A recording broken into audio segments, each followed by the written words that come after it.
বাংলাদেশৰ দেশৰ পৰা বিভিন্ন সময়ত অহা মানুহেৰে আমাৰ অসমখনো ভৰি আছে। আমি সকলোৱে দেখা পাইছো যে বাংলাদেশত হিন্দুসকলৰ ওপৰত অত্যাচাৰ, জীৱন্তে অগ্নিত নিক্ষেপ আৰু বাৰে বাৰে বাংলাদেশে উত্তৰ পূৰ্বাঞ্চলক নিজৰ অধীনলৈ লৈ যোৱাৰ বাবে তেওঁলোকৰ নেতাসকলে বা নতুন যিসকলে বৰ্তমান শাসনত আছে তেওঁলোকে বাৰে বাৰে উল্লেখ কৰি আছে।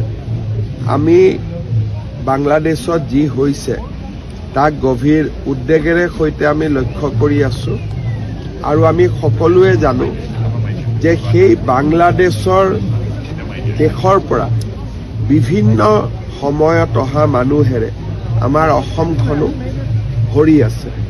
গতিকে আমি এই গোটেই বিষয়টোৰ ওপৰত চোকা দৃষ্টি আমি ৰাখিব লাগিব আৰু মই ভাবো যে আমি অলপ সচেতন হৈও থাকিব লাগিব।